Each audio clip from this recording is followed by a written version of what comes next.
Good morning once again, all you beautiful Bible buddies out there. It is time for chapter 4 of 2 Kings. Chapter 4. Now the wife of one of the sons of the prophets cried to Elisha, "Your servant my husband is dead, and you know that your servant feared the Lord, but the creditor has come to take my 2 children to be his slaves." And Elisha said to her, "What shall I do for you? Tell me, what have you in the house?" And she said, "Your servant has nothing in the house except a jar of oil." Then he said, "Go outside, borrow vessels from all your neighbors, empty vessels, and not too few.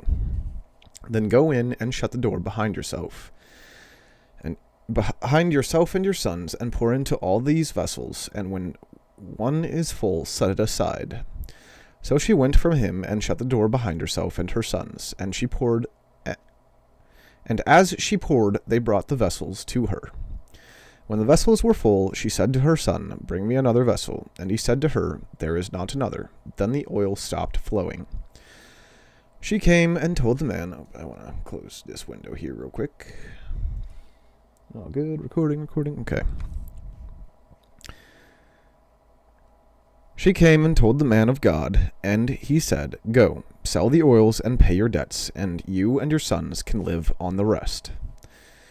One day Elisha went on to Shunem, where a wealthy woman lived, who urged him to eat some food. So whenever he passed that way, he would turn in there to eat food. And she said to her husband, "Behold now, I know that this is a holy man of God who is continually passing our way.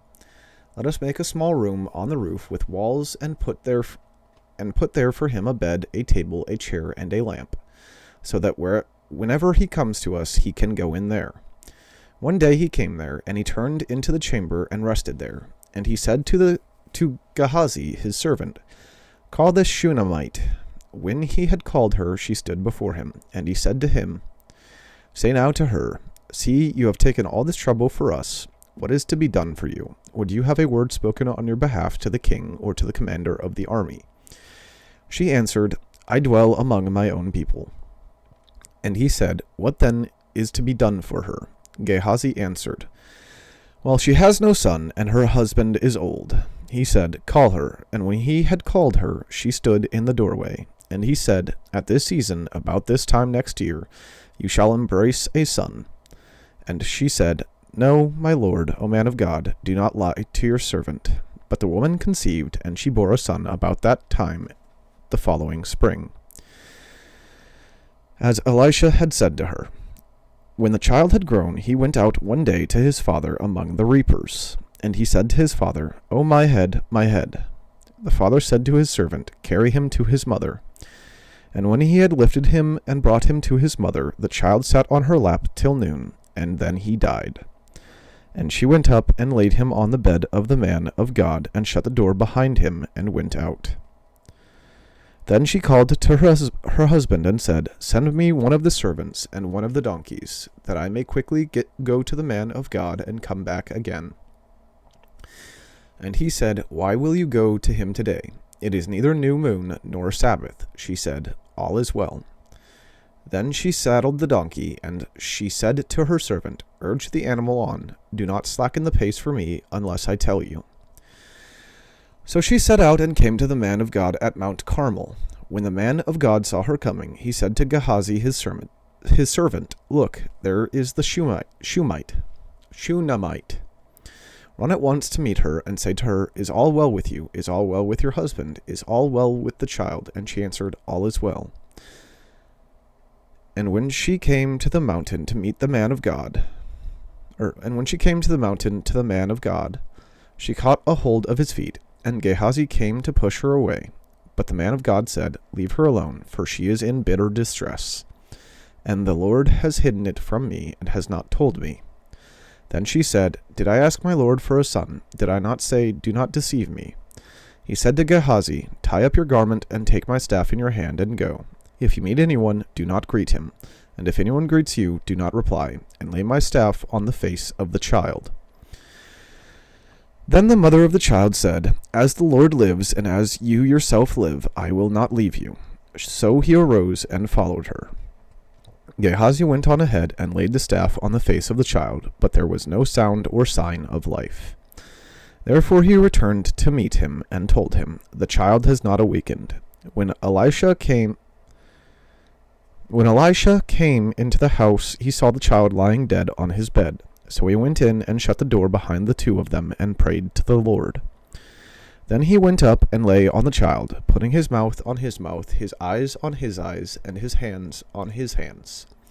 And as he stretched himself upon him, the flesh of the child became warm. Then he got up again and walked once back and forth in the house, and went up and stretched himself upon the child. The child sneezed 7 times, and the child opened his eyes. Then he summoned Gehazi and said, "Call this Shunammite." So he called her, and when she came to him, he said, "Pick up your son." So she came and fell at his feet, bowing to the ground. Then she picked up her son and went out. And Elisha came again to Gilgal when there was a famine in the land. And as the sons of the prophets were sitting before him, he said to his servant, "Set on the large pot, and boil stew for the sons of the prophets."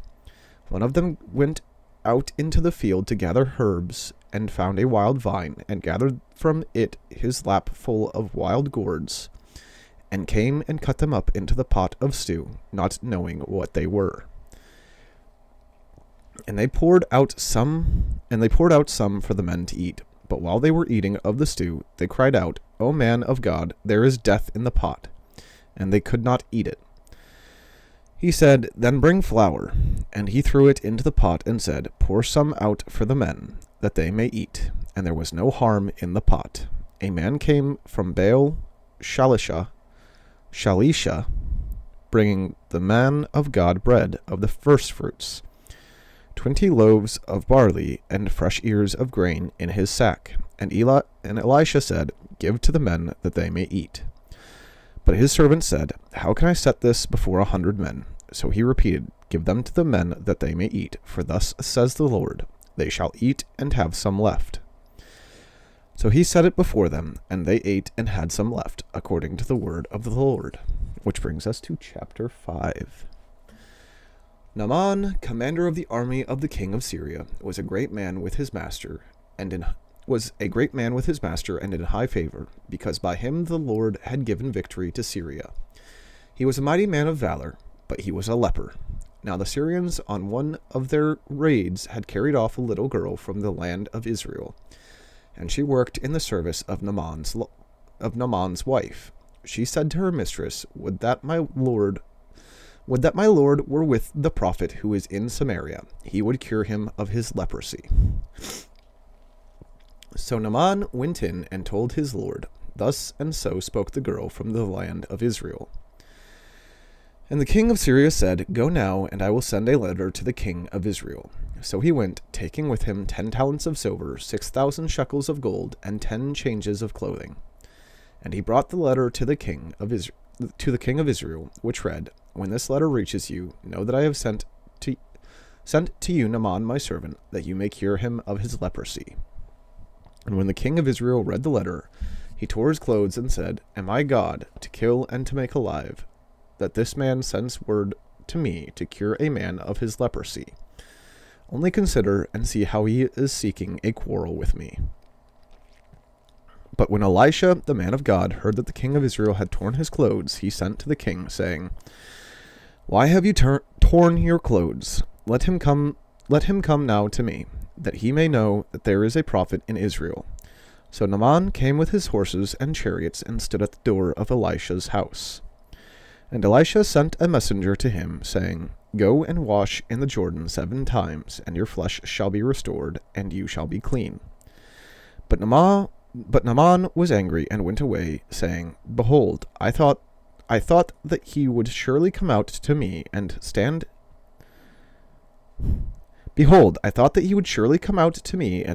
and call upon the name of the Lord his God, and wave his hand over the place and cure the leper. Are not Abana and Pharpar, the rivers of Damascus, better than all the waters of Israel? Could I not wash in them and be clean?" So he turned and went away in a rage. But his servants came near and said to him, My father, it is a great word the prophet has spoken to you. Will you not do it? Has he actually said to you, wash and be clean? So he went down and dipped himself 7 times in the Jordan, according to the word of the man of God. And his flesh was restored like the flesh of a little child, and he was clean. Then he returned to the man of God, he and all his company, and he came and stood before him, and he said, Behold, I know that there is no God in all the earth but in Israel. So accept now a present from your servant. But he said, As the Lord lives, before whom I stand, I will receive none. And he urged him to take it, but he refused. Then Naaman said, If not, please let there be given to your servant 2 mule loads of earth. For from now on your servant will not offer burnt offerings or sacrifice to any god but the Lord. In this matter may the Lord pardon your servant, when my master goes into the house of Rimmon to worship there, leaning on my arm, and I bow myself in the house of Rimmon. When I bow myself in the house of Rimmon, the Lord pardon your servant in this matter. He said to him, Go in peace. But when Naaman had gone from him a short distance, Gehazi, the servant of Elisha, the man of God, said, See, my master has spared this Naaman the Syrian, in not accepting from his hand what he brought. As the Lord lives, I will run after him and get something from him. So Gehazi followed Naaman, and when Naaman saw someone running after him, he got down from his chariot to meet him and said, Is all well?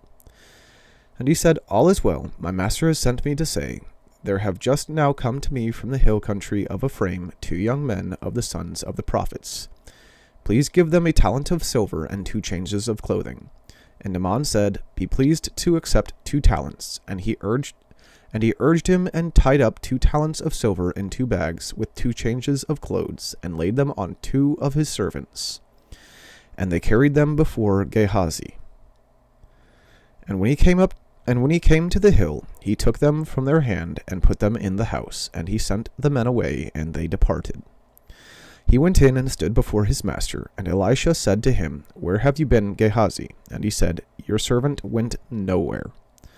But he said to him, Did not my heart go when the man turned from his chariot to meet you? Was it a time to accept money and garments, olive orchards and vineyards, sheep and oxen, male servants and female servants?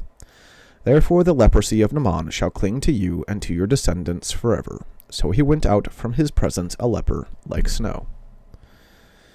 Which brings us to chapter 6. Now the sons of the prophets said to Elisha, See, the place where we dwell under your charge is too small for us. Let us go to the Jordan, and each of us get there a log, and let us make a place for us to dwell there. And he answered, Go. Then one of them said, Be pleased to go with your servants. And he answered, I will go. So he went with them. And when they came to the Jordan, they cut down trees. But as one was felling a log, his axe head fell into the water, and he cried out, Alas, my master, it was borrowed. Then the man of God said, Where did it fall? When he showed him the place, he cut off a stick and threw it in there, and made the iron float. And he said, Take it up. So he reached out his hand and took it. Once, when the king of Syria was warring against Israel, he took counsel with his servants, saying, At such and such a place shall be my camp.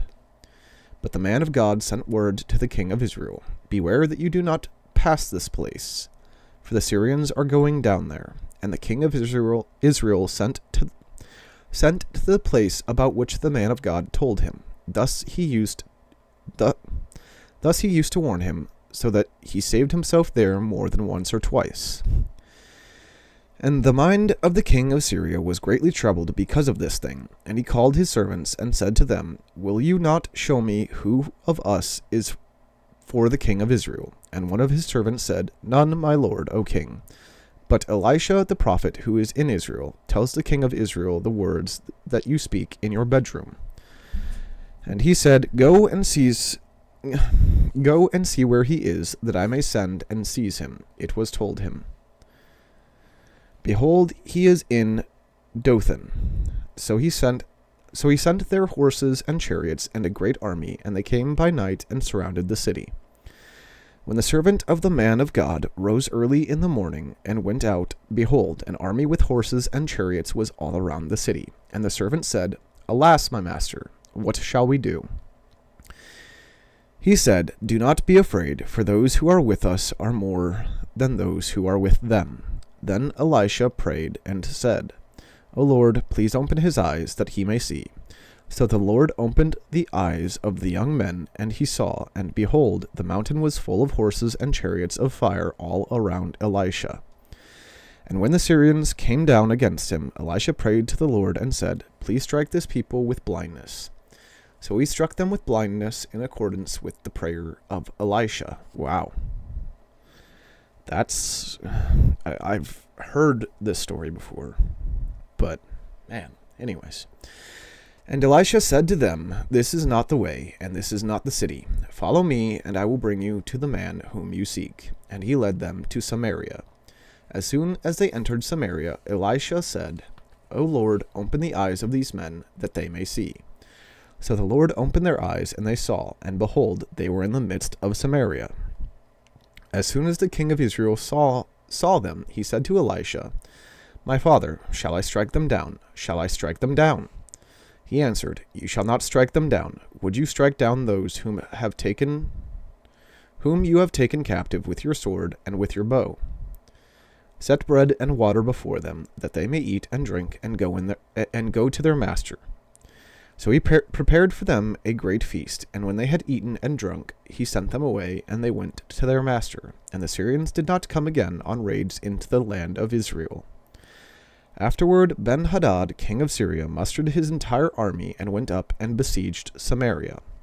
And there was a great famine in Samaria, as they besieged it, until a donkey's head was sold for 80 shekels of silver, and the fourth part of a cob of dove's dung for 5 shekels of silver. Now as the king of Israel was passing by on the wall, a woman cried out to him, saying, "Help my lord, O king." And he said, "If the Lord will not help you, how shall I help you? From the threshing floor or from the winepress?" And the king asked her, "What is your trouble?" She answered, "This woman said to me, 'Give your son, that we may eat him today, and we will eat my son tomorrow.'"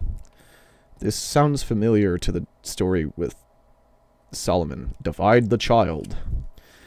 Oh, but the next verse says otherwise. "So we boiled my son and ate him. And on the next day I said to her, 'Give your son, that we may eat him.'" But she has hidden her son. Anyways, when the king heard the words of the woman, he tore his clothes. Now he was passing by on the wall. I'm going to restart this. I don't know how to properly read this. When the king heard the words of the woman, he tore his clothes. Now he was passing by on the wall, and the people looked, and behold, he had sackcloth beneath on his body. And he said, "May God do so to me, and more also, if the head of Elisha, the son of Shaphat, remains on his shoulders today." Elisha was sitting in his house, and the elders were sitting with him. Now the king had dispatched a man from his presence. But before the messenger arrived, Elisha said to the elders, "Do you see how this murderer has sent to take off my head? Look, when the messenger comes, shut the door and hold the door fast against him. Is not the sound of his master's feet behind him?" And while he was still speaking with them, the messenger came down to him and said, "This trouble is from the Lord. Why should I wait for the Lord any longer?" Which brings us to chapter 7. But Elisha said, "Hear the word of the Lord. Thus says the Lord, tomorrow about this time a seah of fine flour shall be sold for a shekel, and 2 seahs of barley for a shekel, at the gate of Samaria." Then the captain on whose hand the king leaned said to the man of God, "If the Lord himself should make windows in heaven, could this thing be?" But he said, "You shall see it with your own eyes, but you shall not eat of it." Now there were 4 men who were lepers at the entrance to the gate, and they said to one another, "Why are we sitting here until we die? If we say, 'Let us enter the city,' the famine is in the city, and we shall die there. And if we sit here, we die also. So now come, let us go over to the camp of the Syrians. If they spare our lives, we shall live, and if they kill us, we shall but die."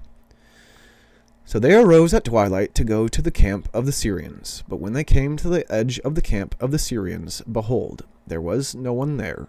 for the Lord had made the army of the Syrians hear the sound of chariots and of horses, the sound of a great army, so that they said to one another, Behold, the king of Israel has hired against us the kings of the Hittites and the kings of Egypt to come against us. So they fled away in the twilight, and abandoned their tents, their horses, and their donkeys, leaving the camp as it was, and fled for their lives. And when these lepers came to the edge of the camp, they went into a tent, and ate and drank, and they carried off silver and gold and clothing, and went and hid them.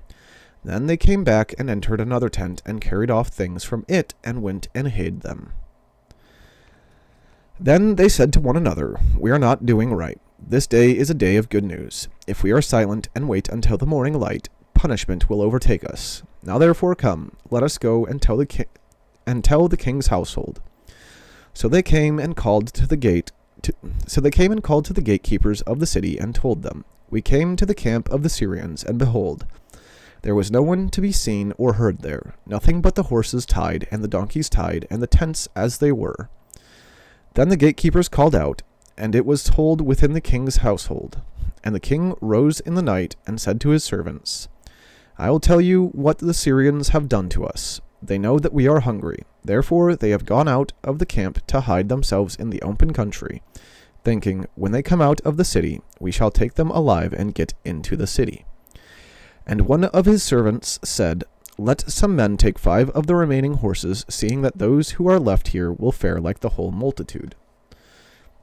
Like the whole multitude of Israel, who have already perished. Let us send and see.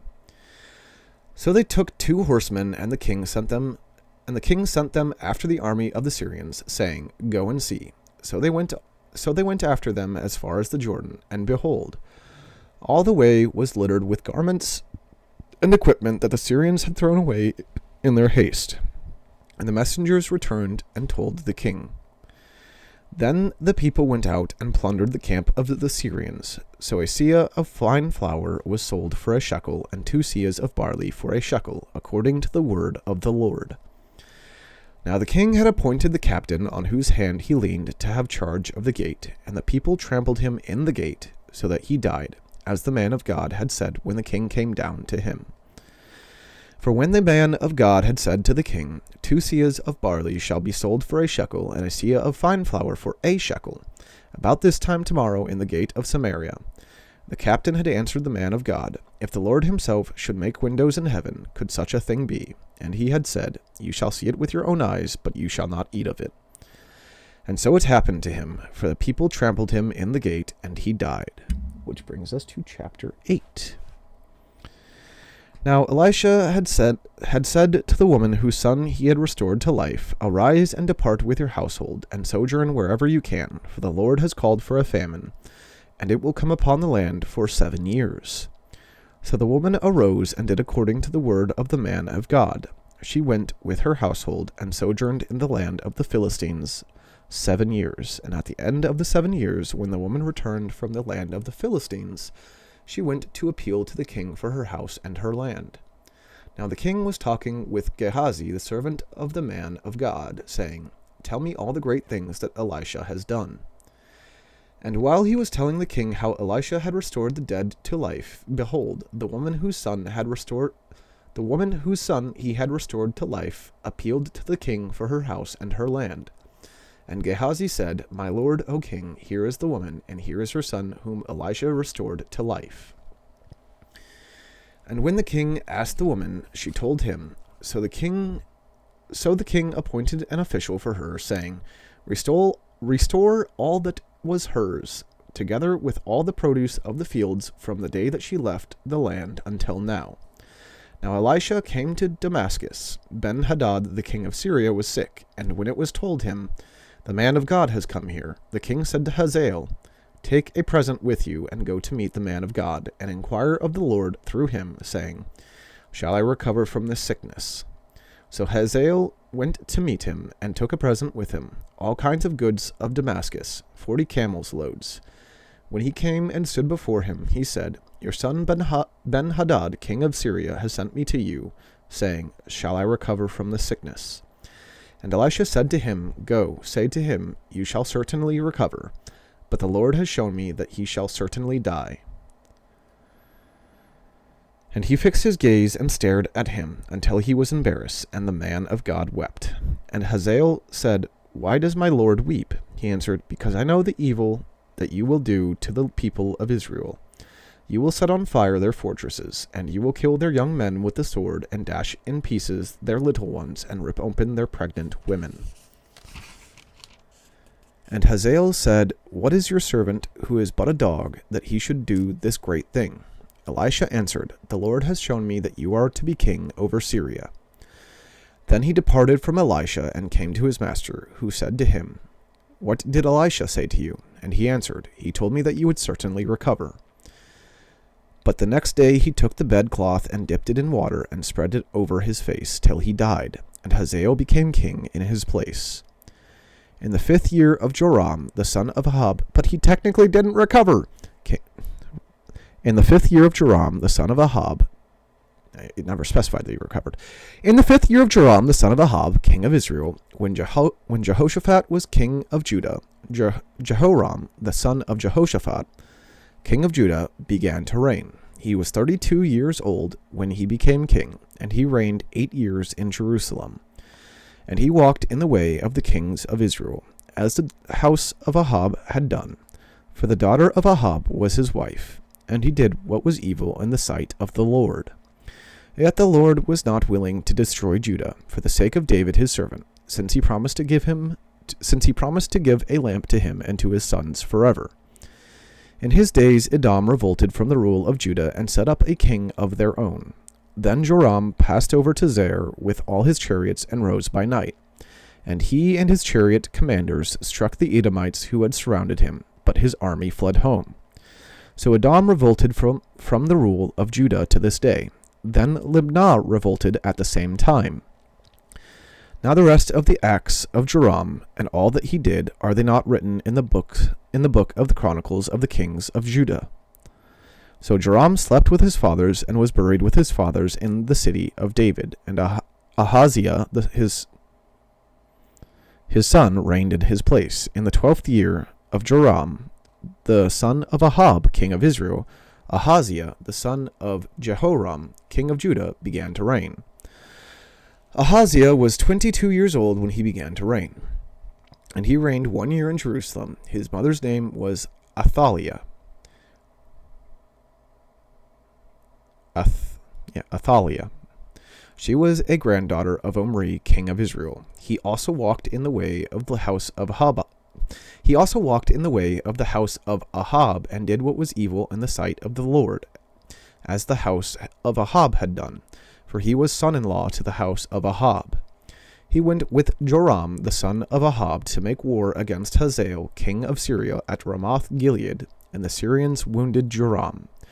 And King Joram returned to be healed in Jezreel of the wounds that the Syrians had given him at Ramah, when he fought against Hazael, king of Syria. And Ahaziah, the son of Jehoram, king of Judah, went down to see Joram, the son of Ahab, in Jezreel, because he was sick. Which brings us to chapter 9. Then Elisha the prophet called one of the sons of the prophets and said to him, Tie up your garments, and take this flask of oil in your hand, and go to Ramoth-Gilead.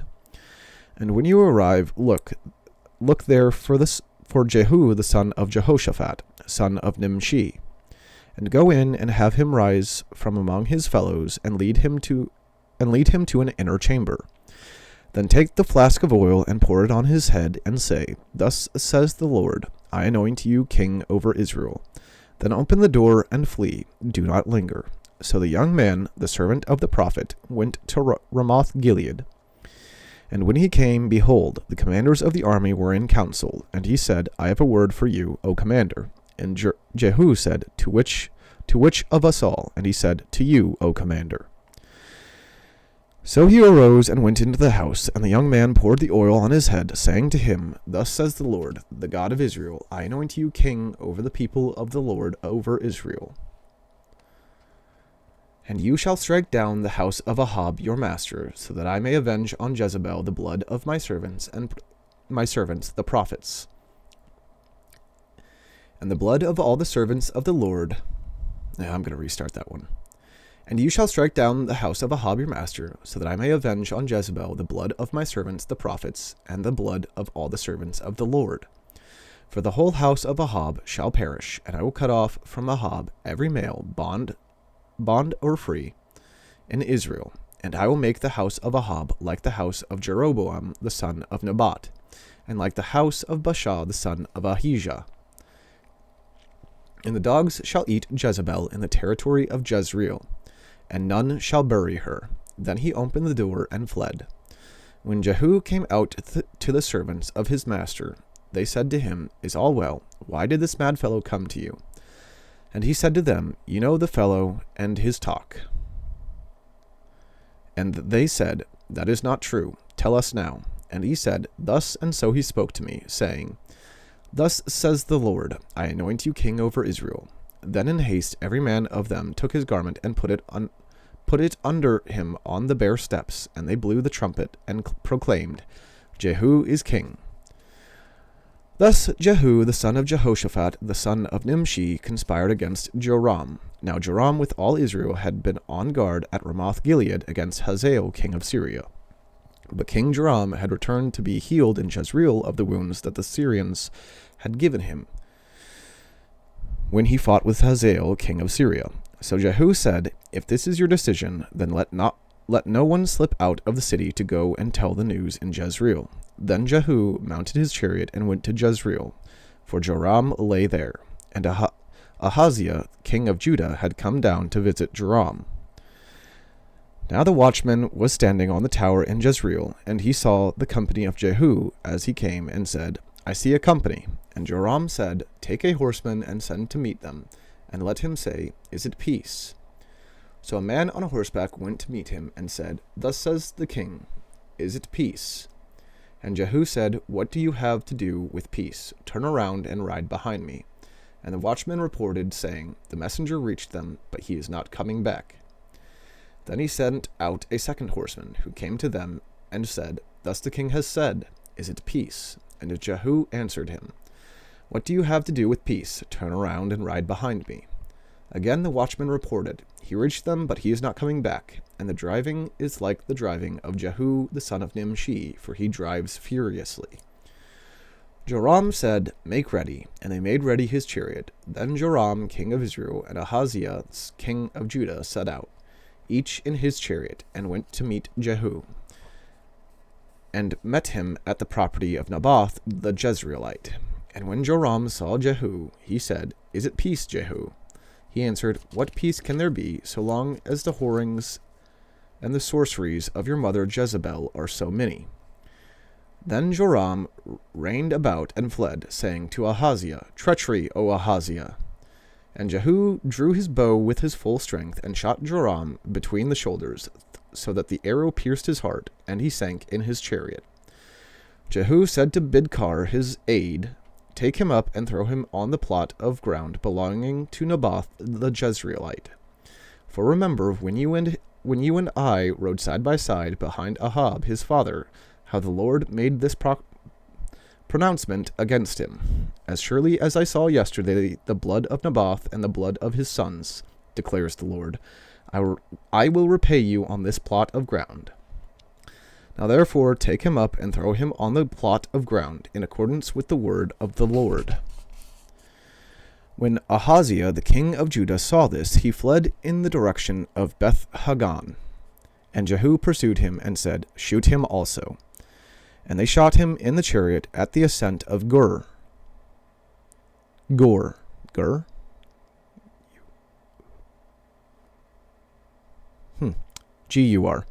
which is by Iblim, and he fled to Megiddo and died there.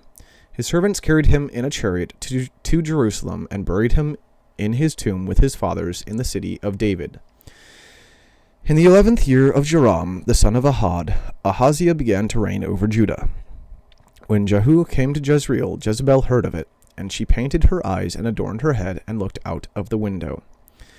And as Jehu entered the gate, she said, Is it peace, you Zimri, murderer of your master? And he lifted up his face to the window and said, Who is on my side? Who?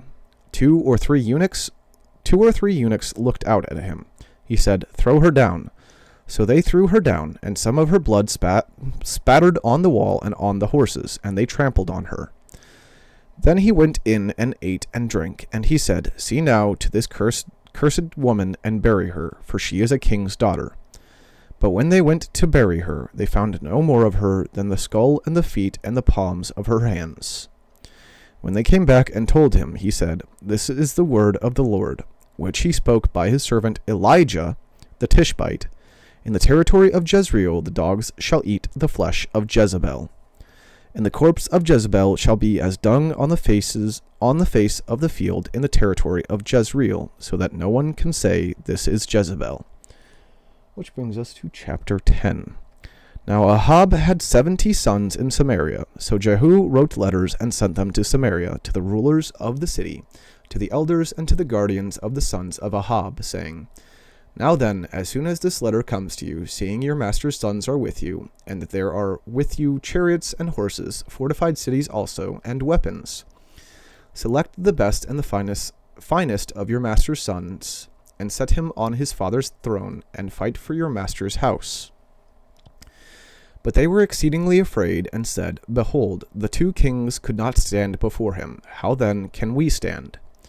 So he who was over the palace, and he who was over the city, together with the elders and the guardians, sent to Jehu, saying, "We are your servants, and we will do all that you tell us. We will not make anyone king. Do whatever is good in your eyes."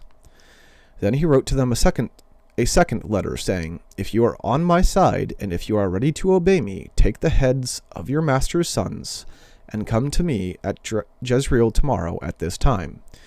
Now the king's sons, 70 persons, were with the great men of the city, who were bringing them up. And as soon as the letter came to them, they took the king's sons and slaughtered them, 70 persons, and put their heads in baskets and sent them to him at Jezreel.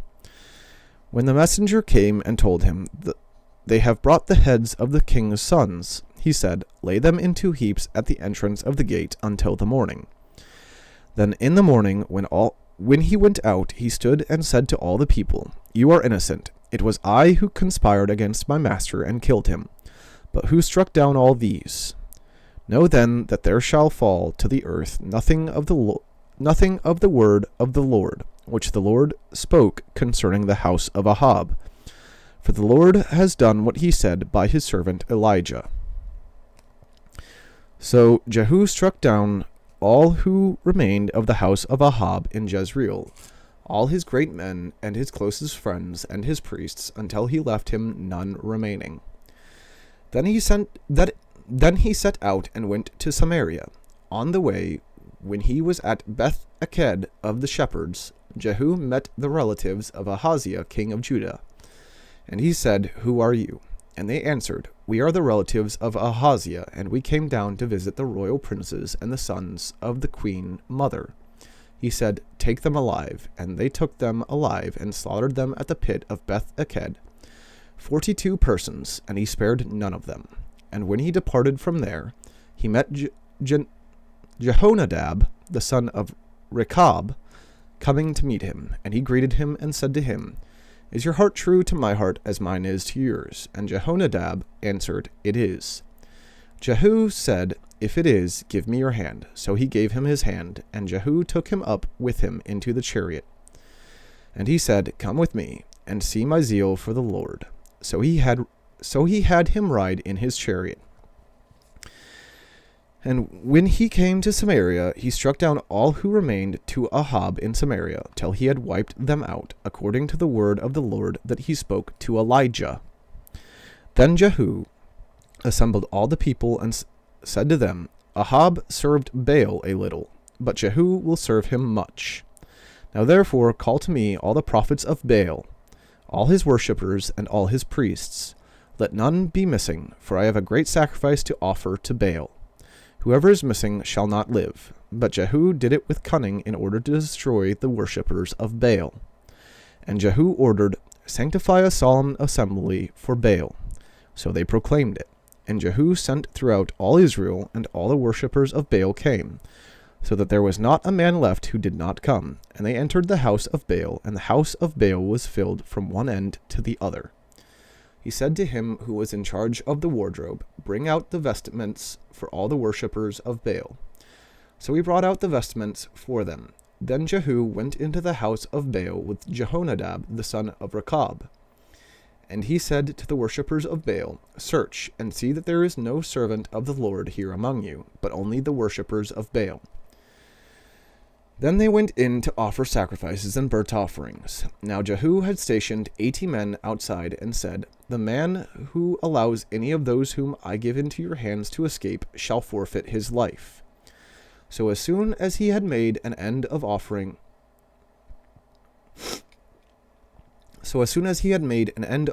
the burnt offering, Jehu said to the guard and to the officers, "Go in and strike them down. Let not a man escape." So when they put them to the sword, the guard and the officers cast them out and went into the inner room of the house of Baal. And they brought out the pillar that was in the house of Baal and burned it. And they demolished the pillar of Baal and demolished the house of Baal, and made it a latrine to this day. Thus Jehu wiped out Baal from Israel. But Jehu did not turn aside from the sins of Jeroboam the son of Nebat, which he made Israel to sin, that is, the golden calves that were in Bethel and in Dan. And the Lord said to Jehu, "Because you have done well in carrying out what is right in my eyes, and have done to the house of Ahab according to all that was in my heart, your sons of the 4th generation shall sit on the throne of Israel." But Jehu was not careful to walk in the law of the Lord, the God of Israel, with all his heart. He did not turn from the sins of Jeroboam, which he made Israel to sin. In those days the Lord began to cut off parts of Israel. Hazael defeated them throughout the territory of Israel, from the Jordan eastward, all the land of Gilead, the Gadites and the Reubenites, and the Manassites from Aroer, which is by the valley of the Arnon, that is, Gilead and Bashan.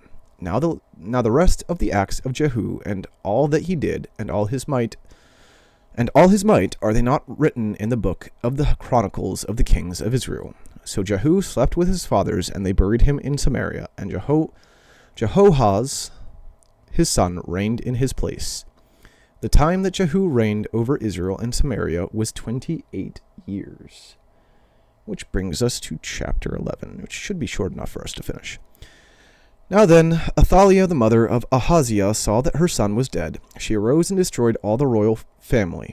But Jehosheba, the daughter of King Joram, sister of Ahaziah, took Joash, the son of Ahaziah, and stole him away from among the king's sons, who were being put to death, and she put him and his nurse in a bedroom. Thus they hid from Athaliah, so that he was not put to death. And he remained with her 6 years, hidden in the house of the Lord, while Athaliah reigned over the land. But in the 7th year Jehoiada sent and brought the captains of the Carites and of the guards, and had them come to him in the house of the Lord, and he made a covenant with them, and put them under oath in the house of the Lord, and he showed them the king's son. And he commanded them, "This is the thing that you shall do, 1/3 of you, those who come off duty on the Sabbath, and guard the king's house, another third being at the gate Sur, and a third at the gate behind the guards, shall guard the palace. And the 2 divisions of you, which come on duty in force on the Sabbath, and guard the house of the Lord on behalf of the king, shall surround the king, each with his weapons in his hand, and whoever approaches the ranks is to be put to death. Be with the king when he goes out and when he comes in." The captains did according to all that Jehoiada the priest commanded, and they each brought his men who were to go off duty on the Sabbath with those who were to come on duty on the Sabbath, and came to Jehoiada the priest.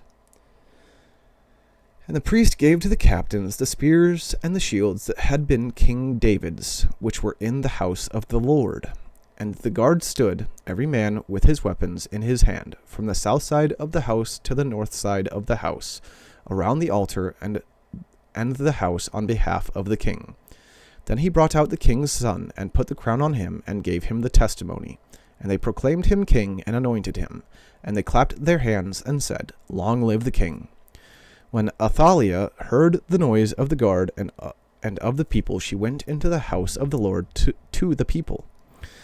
And when she looked, There was the king standing by the pillar according to the custom, and the captains and the trumpeters beside the king, and all the people of the land rejoicing and blowing trumpets. And Athaliah tore her clothes and cried, Treason! Treason! Then Jehoiada the priest commanded the captains who were set over the army, Bring her out between the ranks, and put to death with the sword anyone who follows her. For the priest said, Let her not be put to death in the house of the Lord. So they laid hands on her, and she went through the horses' entrance to the king's house, and there she was put to death. And Jehoiada made a covenant between the Lord and the king and people, that they should be the Lord's people, and also between the king and the people. Then all the people of the land went to the house of Baal and tore it down. His altars and his images they broke into pieces, and they killed Matan, the priest of Baal, before the altars. And the priest posted watchmen over the house of the Lord. And he took the captains, the Carites, the guards, and all the people of the land, and they brought the king down from the house of the Lord, marching through the gate of the guards to the king's house. And he took his seat on the throne of the kings. So all the people of the land rejoiced, and the city was quiet after Athaliah had been put to death with the sword at the king's house. Jehoash was 7 years old when he began to reign. 7 years old for a king. That's kind of absurd, really. But that leaves us about 10 minutes till, and what chapter is that? 12? That means we just got to halfway through Kings 2, which is kind of insane because I literally did just start it today, the very same day that those other videos were made. The day that I started on 2 Kings, so that's insane. Halfway through it, I do believe. I'm double checking here. Yep. Halfway through 2 Kings, 2 Kings, however you want to say it. Yeah, that's nice. If the Lord smiles upon it all, I'll tell you why I'm trying to finish this all before I do.